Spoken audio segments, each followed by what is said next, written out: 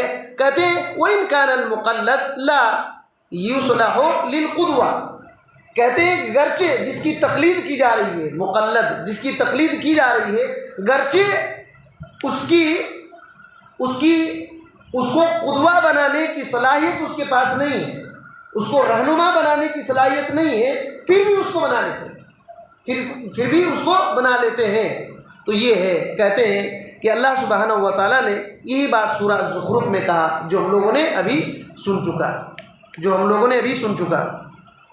اگر سورہ زخرف کی جو آیت پڑھے ہیں نا، اگر آپ تھوڑا سا آگے والی آیت جو ہم لوگ 20/3 پڑھے نا، 20/4 اور 20/5 پڑھ لیں گے تو بڑا زبردست فائدہ ہو جائے گا۔ وہ آیت صرف ذہن میں رکھیے کہ رسول بستیوں میں آئے تو کھانے پینے مالدار والے لوگوں نے کیا کہا کہ ہم جس پر ہیں، ہمارے باپ دادا جس پر ہیں اسی پر ہم چلیں گے۔ تو آگے جو اللہ تعالیٰ نے کیا کہا 20/4 آیت میں پڑھیے تو، سورہ زخرف جو 40/3 سورہ ہے۔ بسم اللہ الرحمن الرحیم۔